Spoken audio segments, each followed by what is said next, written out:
अस्सलामुअलैकुम बिस्मिल्लाहिर्रहमानिर्रहीम। Welcome to my channel पढ़ो लर्न टुगेदर। आज बेटा हम लोग आदम जी कोचिंग सेंटर के कॉम्प्रिहेंसिव एग्ज़ाम के जो आपके पास पेपर्स हैं, गैस पेपर या कॉम्प्रिहेंसिव एग्ज़ाम समझ लें इसको, उसके मैं क्या करूँगा बेटा, सॉल्व करवाऊँगा, इसके एमसीक्यूज़ वगैरह सॉल्व करवाऊँगा और बताऊँगा है किस तरह से इसको सॉल्व करना है, ठीक है। और ये पेपर्स की पीडीएफ भी मैं आपको प्रोवाइड कर दूँगा, आपने तमाम वीडियोज़ देखनी है और एक एक एमसीक्यूज़ को सॉल्व करके बताऊँगा किस तरह से ये सॉल्व हो रहा है। आपने अभी तक मेरे चैनल को सब्सक्राइब नहीं किया या बेल के आइकन को क्लिक नहीं किया, जल्दी सब्सक्राइब कर दें, बेल के आइकन को क्लिक कर दें और वक्त ज़ाय किए बगैर हम लोग इसको स्टार्ट करते हैं। लेकिन उससे पहले मैं आपको ये बताना चाहता हूँ बेटा कि मैं अपने चैनल में प्रैक्टिकल सेंटर की भी तमाम कॉम्प्रिहेंसिव एग्जाम के वीडियोस अपलोड कर दिए है, आप वहाँ पे जाकर चेकआउट कर सकते हो वीडियो में जाके, और साथ साथ मैं डिस्क्रिप्शन में भी आपको दे दूंगा। चले आए हम इसके एमसीक्यूज़ को सॉल्व करते हैं बेटा। वही पैटर्न है, 30 एमसीक्यूज़ होंगे, 30 मार्क्स का होगा और आपको टाइम तकरीबन 40 मिनट्स दिया जाएगा इसके अकॉर्डिंग जो लिखा हुआ है, ठीक है। आज choose the correct answer use करते हैं। मैं अपना ये खोल लेता हूँ पेन और ठीक है, अब स्टार्ट करते हैं। लिखा हुआ the conjugate of the complex number, हमारे पास कॉन्जुगेट निकालना है। हमारे पास एक नंबर दिया हुआ है -4/5 आयोटा प्लस -3/5 आयोटा। तो हमें ये चीज़ बोला है कि हमें इसका क्या निकालना है बेटा, कॉन्जुगेट निकालना है। तो आप बताएं कि इसमें से क्या हो सकता है। कॉन्जुगेट का मतलब ही क्या होता है बेटा, हमारे पास जो बीच में जो भी साइन होती है ना उसकी अपोजिट हो जाती है। क्या हो जाती है, उसकी अपोजिट हो जाती है। जैसे कि ये प्लस लिखा हुआ तो ये क्या हो जाएगा बेटा, माइनस हो जाएगा। कॉन्जुगेट में यही करते हैं, जो भी साइन होती है हमारे पास मिडल में बीच में, उसको क्या कर देते हैं, उसकी साइन चेंज कर देते हैं। तो ये क्या लिखा हुआ है, प्लस में लिखा हुआ। तो देखो इसमें कौन सा ऑप्शन है, इसमें माइनस है बेटा, एक ये माइनस है और कोई भी माइनस नहीं। या तो हमारे पास आंसर ये वाला भी ठीक होगा, ठीक है, माइनस लिखा हुआ है, और यहाँ पे क्या है प्लस प्लस, हमारे पास आंसर नंबर 1 सही होगा। अगर इसको हम ब्रैकेट को सॉल्व करोगे तो अलग हो जाएगा, प्लस हो जाएगा, अदरवाइज ये वाला आंसर हमारे पास सही है। लिखा हुआ है if Z1 and Z2, Z1 और Z2 क्या है बेटा, complex number, their product equal to. अगर Z1 and Z2 complex number है तो बेटा उसका ये बताएं तो उसका प्रोडक्ट क्या होगा, ठीक है। तो प्रोडक्ट किसके बराबर होगा बेटा, क्योंकि हमें मालूम है, अपने बुक में भी पढ़ा है कि इसका प्रोडक्ट किसके बराबर होता है बेटा, AC minus BD comma AD plus BC। तो ये हमारे पास क्या होगा, आंसर होगा इसका, ठीक है। इसके बाद हमारे पास लिखा हुआ है log x8 बराबर है 3/2 के, जो कि बराबर है कि इसके में से हमें किसकी वैल्यू निकालनी है हमें इसमें से वैल्यू जो निकालनी है उसको हमने x की वैल्यू निकालनी है। किसकी निकालनी है, x की। तो x की वैल्यू निकालना बहुत आसान तरीका होता है, मैंने आपको लास्ट टाइम भी बताया था। क्या करते हैं बेटा, ये इक्वल टू से पहले जो लिखा हुआ होता है, ठीक है, नंबर लॉग के साथ जो नंबर लिखा हुआ होता है वो इक्वल टू के बाद चले आता है। इस तरह से ये इक्वल टू के बाद चले जाएगा 8, ठीक है, और फिर ये इक्वल टू से पहले आ जाता है। और जो आपके पास बेस होता है ना, जिस चीज़ की बेस होती है वो आपका नॉर्मल नंबर बन जाता है, ठीक है। जो बेस होता है वो आपके पास नंबर बन जाता है, वो बराबर हो जाएगा 8 के। लेकिन जो इक्वल टू के बाद लिखा हुआ होता है वो इक्वल टू से पहले आ जाता है। मतलब ये वाली टर्म इक्वल टू से पहले, ये वाली टर्म इक्वल टू के बाद, और ये जो x होगा वो बेस बन जाएगा। जब यहाँ वाला ये इक्वल टू के बाद जाएगा तो क्या हो जाएगा, इसकी पावर हो जाएगी 3/2। ये आपने सॉल्व भी किया होगा, पूरा पावर बनाया होगा, पूरा पढ़ा होगा। क्या करें देख लो, 3/2 क्या हो जाएगा, इक्वल टू के बाद जाके पावर में चेंज हो जाएगा। जो ये 8 होगा वो इक्वल टू के बाद चले आएगा, और जो x होगा कोई भी यहाँ नंबर लिखा हुआ वो क्या हो जाएगा, बेस हो जाएगा। अब इसको सिंपल सॉल्व करना है, बहुत आसान तरीका सॉल्व करने का बेटा। मैंने x लिखा, इक्वल टू लिखा, 2 की पावर हमारे पास क्या होगी कि 8 आ जाए, 2 की पावर 3, यही होगा ना हमारे पास। 3/2 वैसे ही लिखेंगे, ठीक है, 3/2 ऊपर वैसे ही लिखाएगा और 2 की पावर 3। अब क्या करना है बेटा, हमें कुछ ऐसे करना है कि हमारे पास क्या आ जाए, ये पावर इसमें से हट जाए। मतलब 3/2 जो लिखा हुआ है ना x के ऊपर, 3/2 जो लिखा हुआ है ये क्या हो जाए बेटा, हट जाए, और ये क्या लिखा 2 की पावर 3 है। तो इसको हम लोग कर देंगे। इसको करने का आसान तरीका क्या होगा बेटा, हमने इसके अपोजिट जो भी पावर लिखा हुआ होगा ना, जो भी इसके ऊपर पावर लिखा हुआ उसके अपोजिट से क्या कर दो, मल्टीप्लाई कर दो। मतलब कि उसको मल्टीप्लाई कर दो, बोथ साइड पावर लगा दो। मतलब टेकिंग पावर ऑफ 2/3, 3/2 लिखा हुआ है तो हम 2/3 लिख देंगे। किस तरह से, ये देखो x लिखा, एक मिनट इसको मैं इस थोड़ा सा रब कर देता हूँ और फिर मैं आपको बताता हूँ, तो आपको इंशाल्लाह समझ में आ जाएगा, ठीक है। इसको मैं सही से लिख देता हूँ। क्या लिखना है, देखो क्या लिखा है बेटा, x की पावर 3/2 है ना, ये x की पावर 3/2 है, तो हमने वैसे ही लिखना है इसको, x 3/2 हमने वैसे ही लिखा, इक्वल टू 2/3। अब बेटा क्या करेंगे, इसको ना 3/2 है तो इसको हम क्या करेंगे बेटा, इसको पावर लगा देंगे 2/3, मतलब इसके ऊपर टेकिंग पावर ऑफ 2/3, और इसके ऊपर भी क्या आ जाएगा बेटा, 2/3। तो इस 3 से देखो, इस 3 से यह 3 कट रहा है, इन दोनों को 3 ये कट जाएगा हमारे पास, और यह 3 क्या हो जाएगा बेटा, कट जाएगा, कैंसिल आउट हो जाएगा ये दोनों 3। उसी तरह से ये वाला 2 भी और ये वाला 2 भी क्या हो जाएगा, कैंसिल आउट हो जाएगा। और यहाँ पे क्या कैंसिल आउट हो जाएगा, 3 कैंसिल आउट हो जाएगा और ये वाला 3 कैंसिल आउट हो जाएगा। तो हमारे पास बचेगा क्या, हमारे पास बचेगा x बराबर हो जाएगा 2 की पावर 2। तो 2 2 कितना होता है बेटा, 2 2 मेरे पास 4 होता है। तो आंसर क्या आ जाएगा, 4 आ जाएगा। ठीक है, सिंपल से इसको सॉल्व करना था लॉग का अपने हिसाब से। मेरा लिखा हुआ है लॉग ऑफ 5 बेस 5 7 किसके बराबर होता है बेटा, जो भी बेस होता है ना उसको हम डिवाइड करवा देते हैं जो भी नंबर होता है हमारे पास। ये याद रखना, लॉग को निकालने का आसान तरीका क्या होता है, बेस की वैल्यू निकालने की। कोई भी नंबर जो बेस होता है इसको बोलते हैं बेस, लॉग के नीचे जो लिखा हुआ है इसको बेस कहा जाता है। उसको हम डिवाइड कर देते हैं बेटा जो हमारे पास नंबर होता है। तो क्या हो जाएगा, ये log 5 है नीचे चले जाएगा और 7 वैसे ही रहेगा। तो हमारे पास आंसर क्या आएगा, ये। उसके बाद हमारे पास नेक्स्ट क्वेश्चन है बेटा, लिखा हुआ है इफ़ a प्लस, इस वाले सवाल में कुछ गलती है, इसको ज़रा आप नोट डाउन कर लीजिएगा। इसको नीचे चलते हैं और देखते हैं।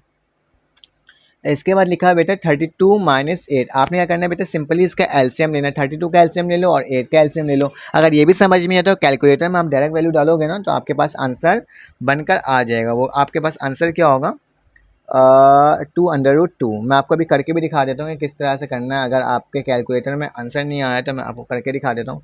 सिंपल आपने क्या करना है बेटा, 32 का इसमें एलसीएम लेना है। 32 का ज़रा एलसीएम ले लो। 2 1 ज़ा 2, 2 6 ज़ा 12, 2 8 ज़ा 16, 2 4 ज़ा 8, 2 2 ज़ा 4 और 2 1 ज़ा कितना हो जाता है बेटा, 2 हो जाता है। तो मेरे पास कितनी दफ़ा 2 आ गया, एक दो पेयर कितना बन रहा है, एक पेयर ये बन रहा है, एक पेयर ये बन रहा है और एक ये, मतलब 2 पेयर बाहर निकल जा रहा है। तो कितना आ जाएगा, 2 2 ज़ा 4 हो जाएगा और √2 हो जाएगा। ठीक है, एक हमारे पास ये आएगा और उसके ऊपर से हमारे पास जब तुम 8 का निकालोगे तो 8 का मेरे पास आएगा बेटा 2√2 आ जाएगा। ठीक है, मैंने 32 का निकाला तो मेरे पास ये आया 4√2 और 8 का निकाला तो मेरे पास क्या आ गया, 2√2। इन दोनों एक दूसरे से माइनस कर दो, 4 में से 2 गया, कितना बचा, 2 बचा। तो 2 बचे और √2 वैसे ही लिखा आ जाएगा। तो हमारे पास आंसर क्या आ जाएगा, सिंपल सा ये आ जाएगा। इसके बाद क्या लिखा हुआ है, इसको ज़रा मैं रब कर लेता हूँ और फिर मैं आपको बताता हूँ कि नेक्स्ट MCQs किस तरह से सॉल्व करना है। वो भी आसान है, कोई मुश्किल नहीं है, सारी आसान है। बस आपने क्या देखना है, समझना है कि किस तरह से आप MCQs को सॉल्व कर सकते हो। तो मेरे पास जो ये है, ये रब नहीं हो रहा, हो जाओ रब। ठीक है, ये हो गया। अब क्या करना है बेटा, मैं फिर से पेन खोल लेता हूँ बेटा। इसमें लिखा हुआ है x माइनस वाई और x प्लस वाई। आपको पता है ना, x minus a plus a minus b और a प्लस बी किसके बराबर होता है, a square plus b square के। तो ये दोनों जो टर्म हैं इसकी जगह हम लोग ये लिख सकते हैं, x का स्क्वायर माइनस वाई का स्क्वायर। जब इसको दोबारा खोलूँगा तो क्या आ जाएगा, x माइनस वाई और x प्लस वाई। अब देख लो मेरे पास एक ये वाली टर्म आ गई है, ठीक है, एक ये वाली टर्म आ गई है और एक ये वाली टर्म आ गई है। ये तो हमने इसकी जगह क्या लिख दिया, ये लिख दिया। हमारे पास अब X square plus Y square आ गया। अब देख रहा हूँ मेरे पास दोबारा से माइनस है और प्लस है और दोनों की वैल्यू क्या है बेटा, सेम है। तो मतलब क्या हो जाएगा, ये किसके बराबर हो जाएगा, ये बराबर हो जाएगा x4 माइनस y4 के। कैसे, x4 माइनस y4। ठीक है, इसको किस तरह से लिख सकते हो, x की पावर 2 और इसका होल स्क्वायर माइनस y की पावर 2 और इसका होल स्क्वायर। ठीक है, तो क्या हो जाएगा, इसको तुम फार्मूला में खोल लेना, a प्लस बी और a माइनस बी में। तो हमारे पास क्या आ जाएगा, एक दफ़ा ये आ जाएगा और एक दफ़ा ये आ जाएगा। तो हमारे पास आंसर क्या होगा, x4 माइनस y4, क्योंकि इसको इस पे खोलेंगे तो ये हमारे पास ये दोबारा बनकर आ जाएगा। इसके बाद क्या लिखा हुआ है, इसको नेक्स्ट MCQs भी बेटा सॉल्व करवाने वाला है। तो मैं इसको रब करता हूँ और जल्दी से सॉल्व करवाता हूँ कि नेक्स्ट MCQs कैसे सॉल्व होगा। तो वो भी आसान से लिखा हुआ है हमारे पास सवाल में कि HCF क्या होती है। ठीक है, HCF क्या होती है बेटा, हाईएस्ट कॉमन फैक्टर। जो सबसे ज़्यादा हाईएस्ट कॉमन फैक्टर होगा वो करना है। तो आपको सबसे पहले क्या लिखो, दो नंबर्स दिए हुए, दो नंबर्स दिए हुए, इन दोनों का क्या लेना होगा बेटा, हमें मिडल टर्म ब्रेक ले लेना होगा। तो किस तरह से होगा बेटा, x square minus 5x plus 6। तो 6 को 1 से मल्टीप्लाई 6 हो जाएगा। 6 का एलसीएम ले लो जल्दी से, मिडल टर्म ब्रेक लेना आता है ना, 2 3 ज़ा 6 और 3 1 ज़ा 3। इसको इस तरह से प्लस माइनस करो कि क्या आ जाए, मेरे पास 5 आ जाए, क्योंकि यहाँ पे 5 है। तो माइनस का 2 माइनस का 3 किसके बराबर होगा, माइनस के 5 का। तो यहाँ पे क्या, मेरा यहाँ पे भी क्या है, माइनस का 5। तो मैं इसको इस तरह से लिख सकता हूँ, एक्स स्क्वायर, ठीक है, माइनस 2x माइनस 3x और माइनस 5। ठीक है, मैंने इसकी जगह तोड़ कर क्या लिख दिया, ये सॉरी प्लस 6 है तो मैं प्लस 6 लिखूँगा। ठीक है, प्लस 6। ठीक है, तो ये क्या टर्म थी मेरे पास, एक्स स्क्वायर मैंने वैसे ही लिखा, इसको तोड़ के लिखा minus 2x minus 3x plus 6। ठीक है, हम मिडल टर्म ब्रेक ले रहे हैं। अब बेटा इन दोनों में से क्या लेना है, कॉमन, और इन दोनों में से क्या लेना है बेटा, कॉमन। तो x और माइनस 2x से क्या कॉमन आ रहा है, मेरे पास x कॉमन आ रहा है। मैंने x कॉमन लिया तो मेरे पास क्या बचा बेटा, x बचा यहाँ से, ये x का स्क्वायर है। ठीक है, 2x है तो एक x का था और यहाँ से क्या बच गया बेटा, 2 बच गया। ठीक है, क्योंकि इस x से ये वाला x कट गया। इन दोनों में से कॉमन क्या आ रहा है बेटा, माइनस का 3। तो मैंने माइनस का 3 कॉमन लिया तो मेरे पास क्या बचा बेटा, मेरे पास बचा इस 3 से 3 का तो मेरे पास x बच गया। ठीक है, माइनस प्लस क्या होता है, माइनस होता है, 3 1 3 3 2 6। तो मेरे पास क्या आ गया आंसर, x माइनस 2 आ गया और एक आ गया x माइनस 3। ठीक है, ये x है। ठीक है, x माइनस 3। ठीक है, ये x माइनस 2 आया और ये क्या आ गया, x माइनस 3 आ गया। इसका मिडल टर्म की वैल्यू ये आ गई। और जल्दी से इसका भी मिडल टर्म का वैल्यू निकाल लो, x का स्क्वायर माइनस 9 है। तो इसको ऐसे लिख सकते हैं बेटा, यहाँ लिख देता हूँ। ठीक है, यहाँ थोड़ी जगह की थोड़ी सी किल्लत है, यहाँ लिख देता हूँ, फिर मैं रब कर दूंगा। x का स्क्वायर वैसे ही लिखा, 3 का क्या ले लेता हूँ, स्क्वायर ले लेता हूँ। ठीक है, 3 का स्क्वायर ले लिया। अब बेटा एक्स स्क्वायर माइनस 3 स्क्वायर, इसका एक फार्मूला नहीं होता, x माइनस 3 और x प्लस 3। क्यों? क्योंकि हमारे पास एक फार्मूला होता है ए स्क्वायर माइनस बी स्क्वायर, किसके बराबर होता है, ए प्लस बी और ए माइनस बी में। इसके ऊपर भी स्क्वायर, इसके ऊपर स्क्वायर है, नीचे माइनस लिखा हो तो हम क्या करेंगे, एक तरफ प्लस में लिख देंगे, एक तरफ माइनस में लिख देंगे। अब देखो दोनों में से कॉमन क्या है, ये एक्स माइनस 2 और एक्स माइनस 3 है, और यहाँ पे कॉमन क्या है, एक्स माइनस 3 और एक्स प्लस 3। तो यहाँ से ये एक्स माइनस 3 कॉमन आ रहा है बेटा, यहाँ से ये एक्स माइनस 3 और यहाँ से भी ये एक्स माइनस 3। तो मेरा आंसर क्या होगा बेटा, एक्स माइनस 3। ठीक है, तो थोड़ा सा लेंदी लगा होगा आपको सॉल्व करने में, क्योंकि मेरे पास अभी पेन पेंसिल है नहीं जो मैं आपको यहाँ पे सॉल्व करके दिखा सकूँ। मैं इसी के ऊपर कर रहा हूँ तो थोड़ा सा टाइम लग जा रहा है इसको सॉल्व करवाने में। ठीक है, इसको भी रब कर देना ताकि बाकी चीज़ें सही से क्लियर से आपको दिखें। ठीक है, तो x माइनस 3 इसका क्या था आंसर। अब नेक्स्ट MCQs क्या है बेटा हमारे पास, नेक्स्ट MCQs है, इसको मैं रब कर दूँ तो फिर बताता हूँ।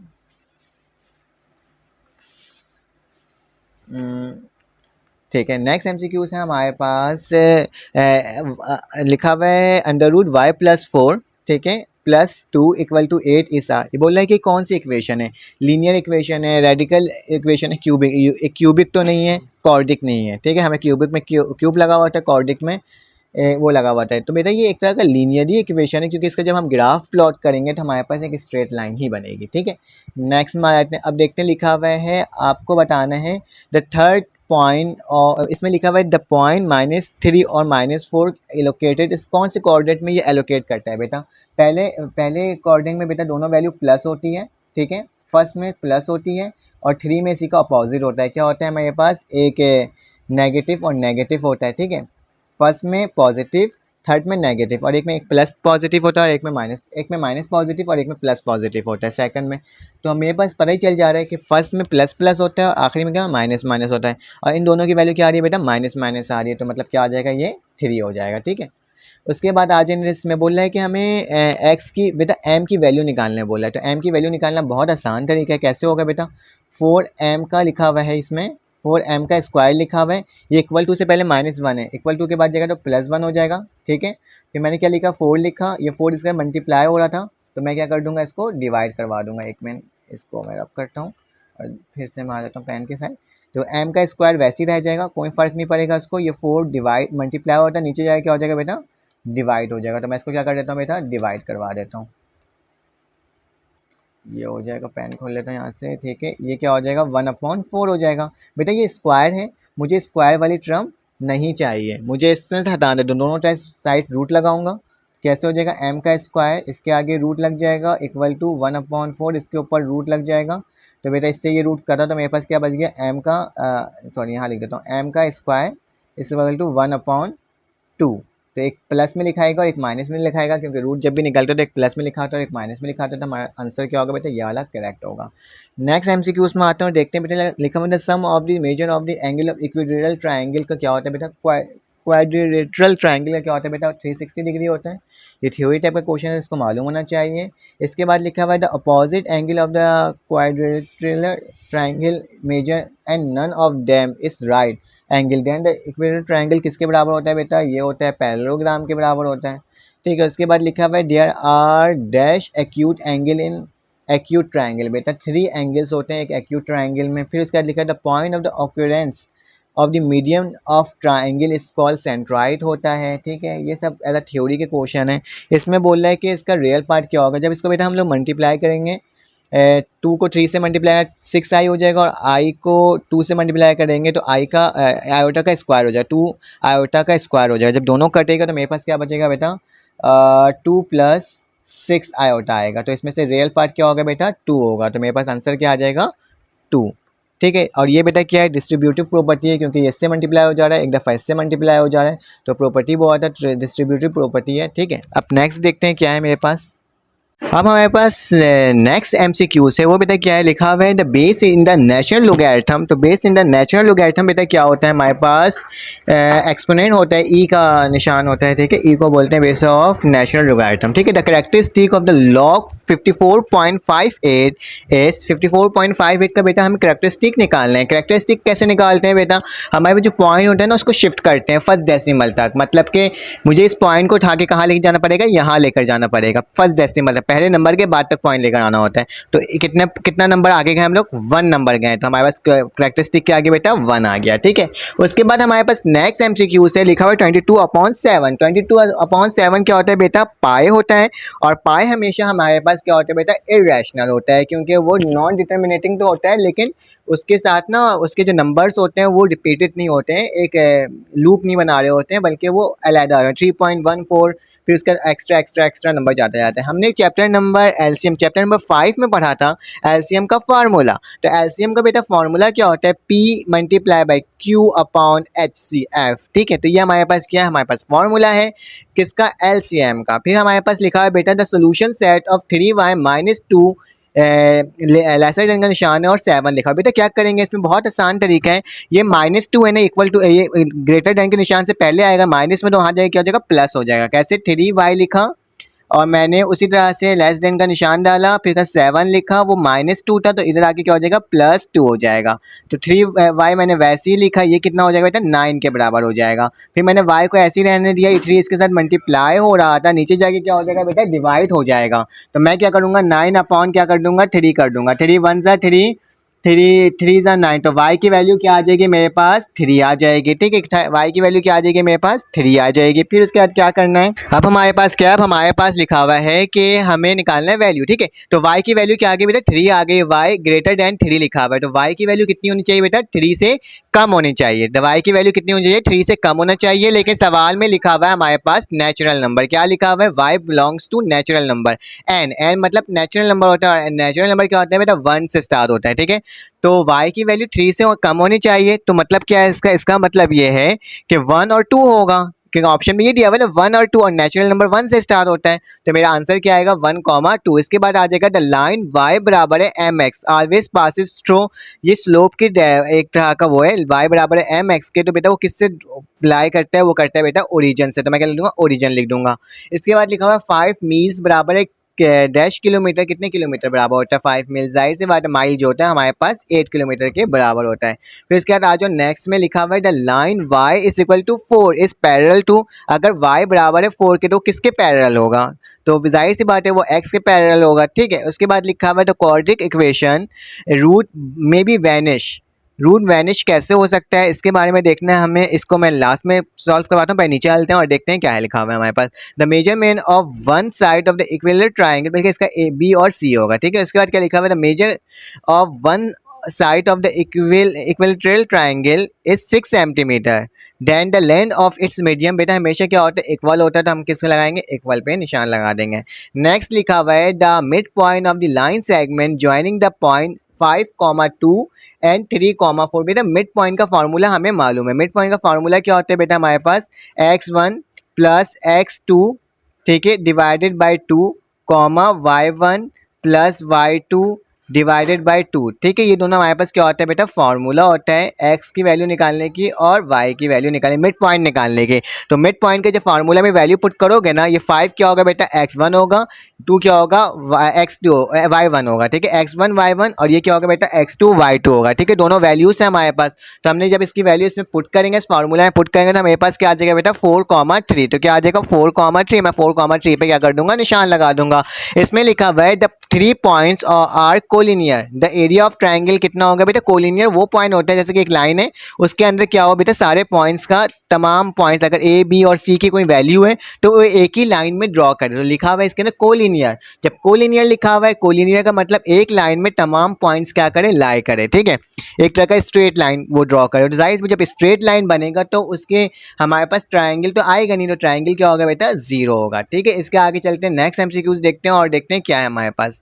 तो हमारे पास तमाम एमसीक्यूज सॉल्व हो चुके हैं बेटा। ये दूसरा पेपर है, वही चीज़ है, लेकिन बस क्या लिखा है बेटा, ये आगे पीछे शफल हुआ है। ठीक है, तो हमने पूरे 30 के 30 एमसीक्यूज सॉल्व कर लिए। दूसरा पार्ट आ गया इसका, जिसमें हमारे पास क्या है बेटा, हमारे पास कुछ क्वेश्चंस आंसर है। तो हम उस क्वेश्चंस आंसर को देख लेते हैं, क्वेश्चंस आंसर हमारे पास कौन कौन से हैं।